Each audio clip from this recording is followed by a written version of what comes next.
नमस्कार, हार्दिक स्वागत छ पावर न्यूजमा। म संगम बानिया। दर्शकहरू, मेरो पृष्ठभूमिको खुल्ला मञ्च हो जहाँ टुडी खेलमा यति बेला लोकतन्त्र दिवसको अवसरमा कार्यक्रम गरिएको भए यो मञ्च भरिभराउ हुन्थ्यो। मन्त्री परिषदका अध्यक्ष खिलराज रेग्मी लगायत प्रधान न्यायाधीश र अन्य विभिन्न विशिष्ट पाहुनाहरू यति बेला लोकतन्त्र दिवस मनाइरहेका हुन्थे। तर विडम्बना कि यो देशको लोकतन्त्र दिवसलाई सरकारले भुलेको छ। सरकारले अपमान गरेको छ वैशाख 11 गतेलाई र कुनै औपचारिक कार्यक्रम नगरी लोकतन्त्र दिवस मनाएको छ। सरकारले दिनका लागि बिदा दियो, सार्वजनिक बिदा, तर लोकतन्त्र दिवसमा सरकारले उल्लेख्य कार्यक्रम कुनै गरेन, जसले आम नागरिकहरूलाई पीडा दिइरहेको छ। 2062-63 को 19 दिने आन्दोलनले लोकतन्त्र ल्याएको थियो, जसले 240 वर्षे राजतन्त्रको जग मात्र हल्लाएन कि 2065 साल जेठ 15 गते त्यही जनआन्दोलनको बलमा बनेको सरकारले अर्थात् संविधान सभाको पहिलो बैठकले 240 वर्षे राजतन्त्रको इतिहास समेत समाप्त पारेको थियो। तर जति जति पछि हुँदैछ लोकतन्त्र त्यति पछि बिस्तारै धुमिल बन्दै गएको छ र 7 वर्ष पुरा गर्दा लोकतन्त्रले 7 वर्ष पुरा गर्दा आम नागरिकहरूबाट लोकतन्त्र दिवस बिस्तारै टाढिँदै गएको छ। जबकि लोकतन्त्रको जगमा उभिएर आजसम्म यो राजनीति आइपुगेको छ, तर त्यसलाई भुल्दै यो राजनीति अगाडि बढेको छ। आजको पावर न्यूजमा हामी लोकतन्त्र दिवस र नागरिकहरूको अपेक्षा, जहाँ कस्तो गरेका छन् नागरिकहरूले अपेक्षा र शहीद परिवारले के भनेका थिए जो 25 जना जनआन्दोलनमा शहीद भएका थिए, त्यो प्रसङ्ग जोड्नु अघि एकैछिन यो रिपोर्ट। लोकतन्त्र यस्तो प्रणाली हो जहाँ जनताद्वारा निर्वाचित, जनतामा निर्हित सार्वभौम सत्ताको प्रतिनिधित्व गर्ने शक्तिले राज्य सञ्चालन गर्छ। तर मुलुकले 7औं लोकतन्त्र दिवस मनाइरहँदा लोकतन्त्रको त्यही मूल मर्मलाई गैर दलीय सरकारले गिज्याइरहेको छ। त्यही सरकारलाई लोकतन्त्र संस्थागत गर्न अर्को संविधान सभाको चुनाव गर्ने दायित्व दिएर मुलुक लोकतन्त्र चिरायुको कामना गरिरहेको छ। 2007 सालको प्रजातन्त्र, 2017 पुस 1 गतेको सैनिक कु र 2046 को प्रजातन्त्र पुनर्स्थापना 2058 माघ 19 को अर्को कुले समाप्त पार्यो। धेरैले 2063 को लोकतन्त्र र 2064 को गणतन्त्र, 2069 चैत 1 को राष्ट्रपतिको बाधा अड्काउ फुकाउ मार्फत कु भएको तर्क गरिरहेका छन्। लोकतन्त्रमा गैर दलीय सरकार लोकतन्त्रकै बरखिलाफ हुन सक्ने विश्व इतिहासले यदा कदा पुष्टि गरिरहँदा हामी त्यही अभ्यासमा रहेर अझै लोकतन्त्रको दुहाई दिइरहेका छौँ। के हो भने सार्वभौम जनताले दिएको मतप्रतिको यो अवज्ञा हो। योभन्दा ठुलो अवज्ञा के हुन्छ?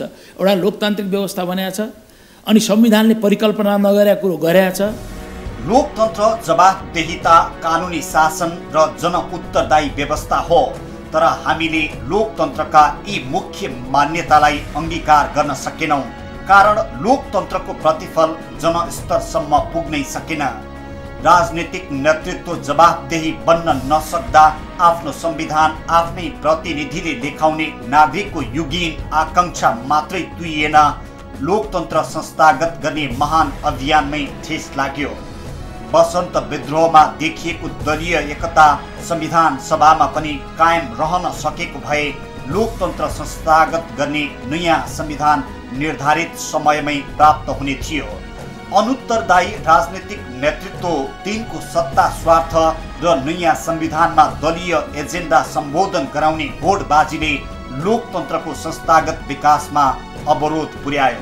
लोकतान्त्रिक चाहिँ इन्स्टिट्युसनहरू, संस्थाहरू, निकायहरू छन्, तर लोकतन्त्र छैन। किन भन्नुहुन्छ भने लोकतन्त्र भनेको त जनताको मत पाएकाहरूको शासन हो सामान्य रूपमा। किनभने लोकतन्त्र भनेको त्यति बेला मात्रै सम्भव हुन्छ जब आपसमा वैचारिक सहिष्णुता हुन्छ। तपाईको विचारसँग म असहमत हुन्छु, तर म तपाईको विचारलाई कदर गर्छु। त्यो मान्यता स्थापित नभएसम्म संसारमा कहीँ पनि लोकतन्त्र सफल हुँदैन र त्यो अवस्था नआउन्जेलसम्म त्यो समाजलाई लोकतान्त्रिक समाज बन्न सकिँदैन। त्यसै हुनाले हामी यति मात्रै हो कि लोकतान्त्रिक मार्गमा हिँडेका छौँ भनेर दावा गरिरहेका छौँ, हामी लोकतन्त्रमा पुग्छौँ, पूर्ण लोकतन्त्रमा पुग्छौँ पुग्दैनौँ त्यो पनि हामीलाई अहिलेसम्म थाहा छैन। राजनीतिक नेतृत्वको दिशाहीनता र नागरिकको बेवास्ताका कारण मुलुकले लोकतन्त्र प्राप्ति पक्षीका 6 वर्ष त्यत्तिकै बितायो र मुलुक फेरि 2064 को मध्यतिर फर्किए झैँ भएको छ। किनकि हामी फेरि संविधान सभाको दोस्रो चुनावको चर्चा गरिरहेका छौँ।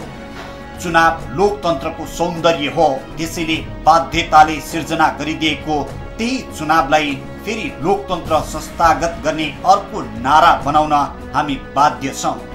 चुनाव हुने निश्चित आधार नदेखिए पनि फेरि चुनावको विकल्प छैन, तर राजनीतिक नेतृत्वले बिराएको बाटोका कारण नागरिकमा चुनावप्रति त्यति धेरै उत्साह छैन। नागरिकमा बढेको निराशा चिर्दै संविधान सभाको दोस्रो चुनाव हुँदै नयाँ संविधान मार्फत लोकतन्त्र संस्थागत गर्ने बाटोमा फेरि पनि राजनीतिक नेतृत्व चुक्यो भने लोकतन्त्रको दुहाई सदा सदाका लागि अन्त्य पनि हुन सक्छ। बुढी मरी भन्दा पनि काल पल्किएला कि भन्ने नेपाली उखानलाई राजनीतिक नेतृत्व र नागरिक दुवैले बेलैमा स्मरण गर्न सकेनन् भने युगीन लोकतन्त्र फेरि जुनसुकै बेला धरापमा पर्न सक्छ। दर्शकहरू, 2062-63 को जनआन्दोलनले दिएको एउटा पीडा र त्यो पीडा र अपेक्षा आजसम्म पनि पुरा भएको छैन। मेरो दृश्यको पछाडि देखिरहनुभएका यी प्रमाणपत्रहरू प्रधुन्न खड्काले पाएका ती प्रमाणपत्रहरू हुन् जो जनआन्दोलनका क्रममा शहीद भए र उनको बलिदानी र उनको त्याग तपस्यालाई आजसम्म राष्ट्रले बिहोर्न सकेको छैन, जसलाई बुझ्ने आजसम्म कुनै कोसिस भएको छैन। यो त्यही कोठा हो जहाँ प्रधुन्न खड्का बस्थे। जब 63 सालको त्यो दिन उनी यति बेला सम्झन सक्दैनन् कि परिवारहरू जम्मै पीडामा छन्, जसको एउटा ठुलो आशा थियो परिवर्तनपछि केही होला, तर ती आशाहरू निष्फल भएका छन् र परिवारभित्र यति बेला त्यसले पीडा मात्रै दिइरहेको छ। प्रभा खड्का, शहीद प्रधुन्न खड्काकी पत्नी, 2063 साल वैशाख 7 गते कलङ्कीमा भएको आन्दोलनले प्रधुन्न खड्कालाई बढारेर लग्यो। त्यो दिन प्रहरीको गोली लागि घाइते भएका प्रधुन्नको उपचारका लागि मोडेल अस्पताल राखिएको थियो र आन्दोलनमा जानु अघि प्रभालाई उनले यसो भनेका थिए। 2063 वैशाख 7 गतेको दिन नै हो होइन, उहाँ चाहिँ अब आन्दोलनमा जानुभयो। त्यसपछि उहाँलाई गोली लाग्यो, पछि उपचार नभएर उहाँलाई इन्डिया लग्यो। त्यो आज लोकतन्त्र मनाउँदाखेरि जुन त्यो दिन चाहिँ जनताको जित भएको र उहाँले चाहिँ हस्पिटलको बेडमा बस्दा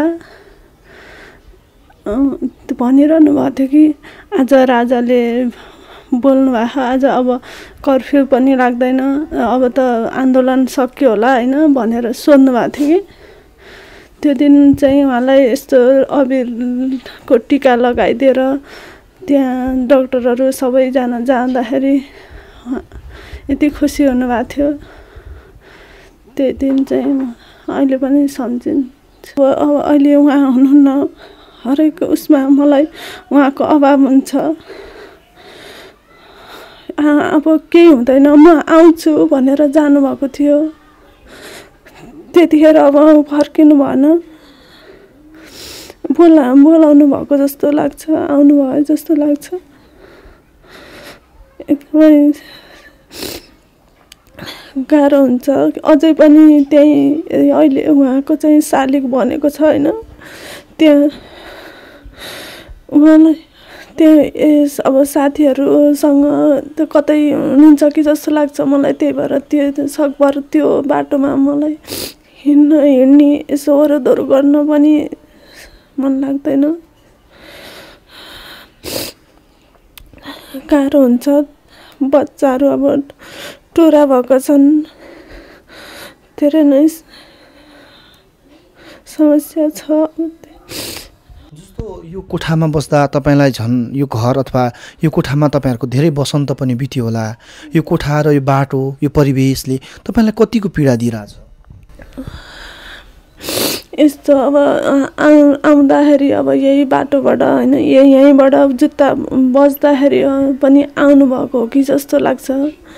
फेरि बाहिरदेखि नै बोलाउँदै हुन्थ्यो, जहाँबाट आएपछि नि प्रभा भन्दै आउनुहुन्थ्यो। अब मलाई त त्यति कति धेरै नै एकदमै त्यस्तो आउँछ।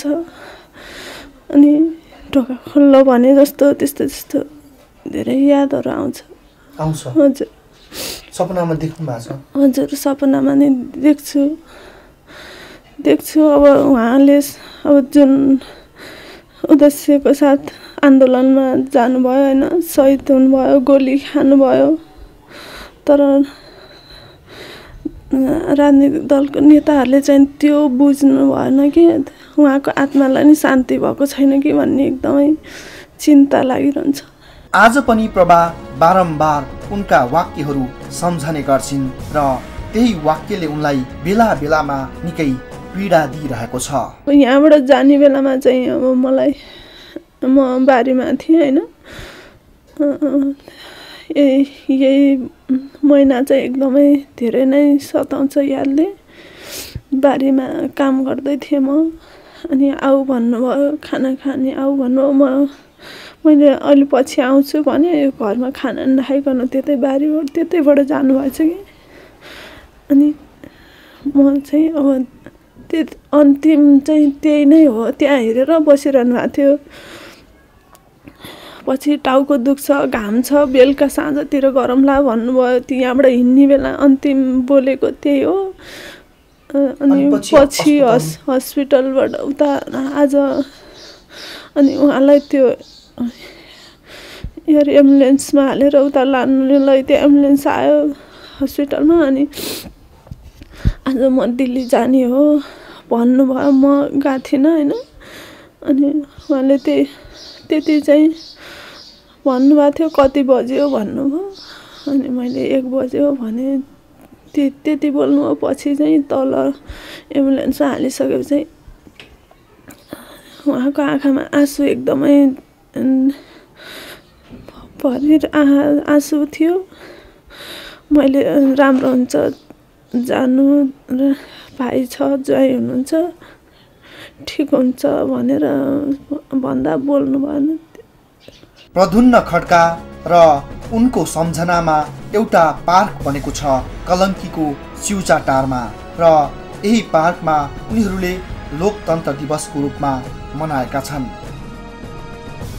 प्रभा खड्का यति बेला पनि राजनीतिक दलका नेताहरूले संविधान दिन नसकेको प्रति निकै दुखी छन् र भनिरहेकी छिन्। आज 7 वर्ष बितिसक्यो होइन। अब उहाँहरूले त आजभन्दा भोलिभन्दा समय त त्यसै नै यत्रो जनताले बगाएको रगत, यत्रो आन्दोलनले ल्याएको परिवर्तन त्यो बुझ्न सक्नुभएकै छैन। हामीले देख्दा चाहिँ अब हेर्दा बुझ्दा त्यही हामीलाई एकदमै त्यस्तो किन भएको होला। उहाँहरूले चाहिँ हाम्रो परिवार होइन, देश जनताले बलिदान गरेर ल्याएको लोकतन्त्र यत्रो चाहिँ उहाँहरूले सक्नु भएन, समयमा संविधान दिन सक्नु भएन। त्यसपछि यत्रो आजभन्दा भोलिभन्दा एउटा विषयलाई लिएर उहाँहरूले चाहिँ जहिले नि सहमति नहुने त्यस्तो सुन्दा चाहिँ एकदमै अब त नेताहरूले बोलेको ठाउँमा यस्तो विश्वासै नलाग्ने जस्तो कस्तो एकदमै हामीलाई चाहिँ लाग्दैन, विश्वास नै नलाग्ने त्यस्तो हुन्छ हामीलाई। प्रभा मात्रै होइन, प्रधुन्न खड्काकी आमा आज लक्ष्मी खड्का पनि रुष्ट छिन् र उनी यसो भन्दैछिन्। उसले लोकतन्त्र ल्याउने भनेर भनेको थियो, लोकतन्त्र त आएको थियो। त्यो लोकतन्त्र भनेको अब अहिलेसम्म शहीदको सपना साकार भएको छैन, अहिलेसम्म भएको छैन। अब पनि हुने हो कि नहुने केही पनि थाहा छैन। तपाईँको विचारमा के भइदियोस् जस्तो लाग्छ तपाईँलाई? मेरो विचारमा त अब संविधान बनोस्, राम्रा नेताहरू आउन्, संविधान बनोस्, शहीदहरूको नि सपना साकार हुन्छ कि भन्नेमा छु म। एउटा मात्र छोरो थियो, गुमाएँ मैले। आज म अब जति पिर गरे नि, जति शोक गरे नि, जति सुर्त गरे पनि छोरो फर्केर त आउँदैन। तर मरेको छ जस्तो त लाग्दैन, जिउँदै छ जस्तो लाग्छ। चोकमा एउटा त्यहाँ शालिग बनाएको छ, शालिग हुँदैखेरिमा छोरो छ जस्तो लाग्छ। आज म त अब छोरो जस्तो कुरो गुमेपछि त ननीको त लागिहाल्छ। प्रभा खड्का र लक्ष्मी खड्का जस्ता आँसुहरू सयौं नेपालीको बगिरहेको छ। 25 जना जनआन्दोलनका क्रममा घाइते भएका थिए र मुकेश कायस्थहरू आज पनि अस्पतालका शय्याहरूमा छन् र उनलाई भेट्न वा लोकतन्त्र दिवसका दिन सम्झन यो राज्यले जरुरी ठानेको छैन। जुन जगमा उभिएर आजको उपलब्धि प्राप्त भएको छ त्यही जगलाई भत्काउने काम भइरहेको छ। दर्शकहरू, यो हो कलङ्कीको शिवचाटार स्थित शहीद प्रद्युम्न खड्काको स्मृतिमा बनाइएको एउटा शालिग। जस्तो एउटा शालिग बनेर प्रद्युम्न खड्का आम नागरिकको मनमा बसिरहेका छन्।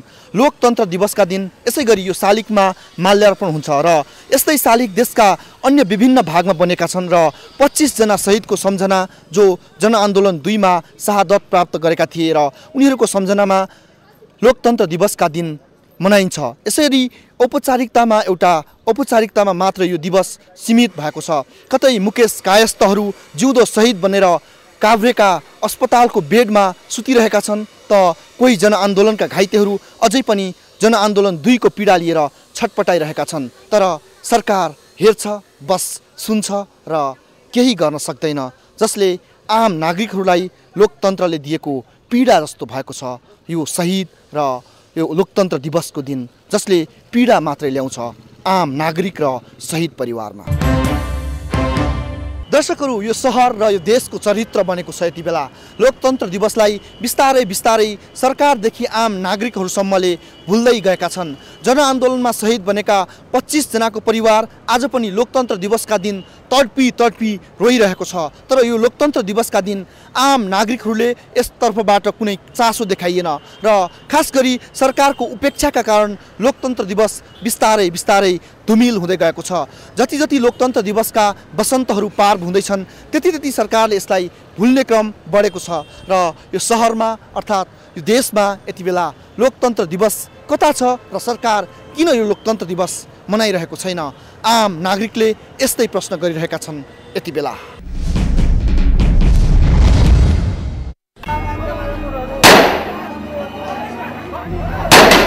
यसरी जागेका नागरिकमा झिनै भए पनि लोकतन्त्र संस्थागत होला भन्ने अपेक्षा थियो।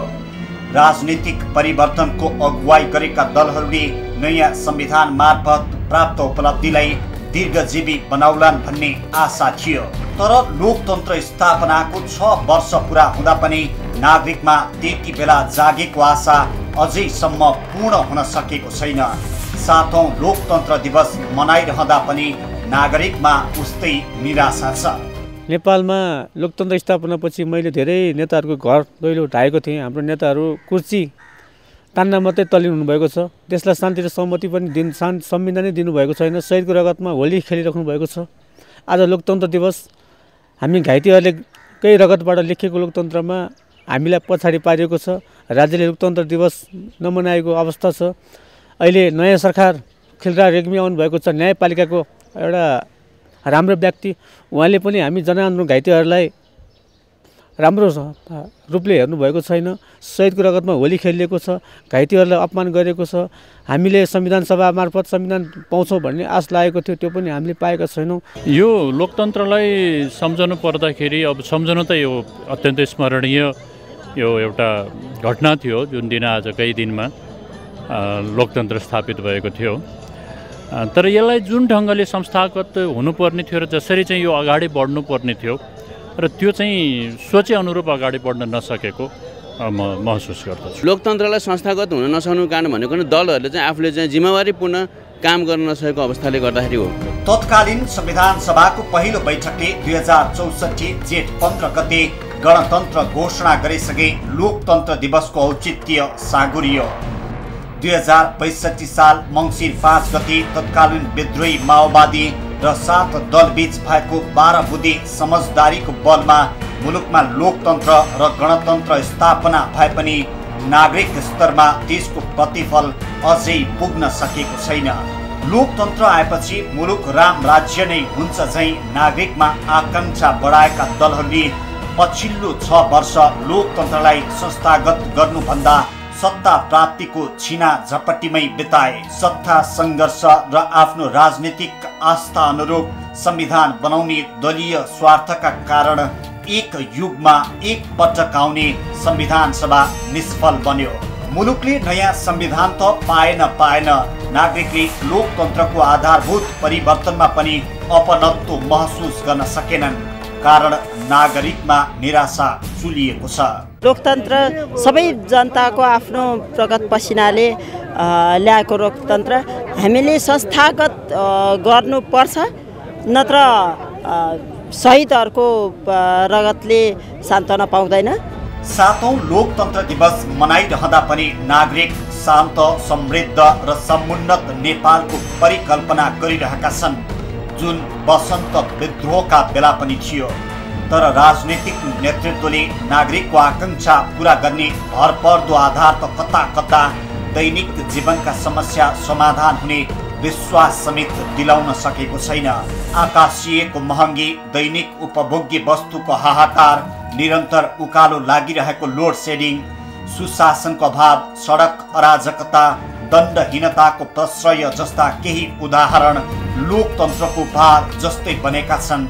पछिल्लो समय गरी खाने नागरिकलाई लोकतन्त्रले धेरै नभए पनि गरी खाने वातावरण दिन सक्नु पर्थ्यो, तर हाम्रो लोकतन्त्र त्यही चुक्यो र त पछिल्लो समय त्यही गरी खाने नागरिकमा निराशा बढ्दो छ। नागरिकमा निराशा बढ्नु हरेक कुराको नकारात्मक परिसूचक हो, जसको सम्बोधन यही लोकतन्त्रले गर्न सक्नुपर्छ।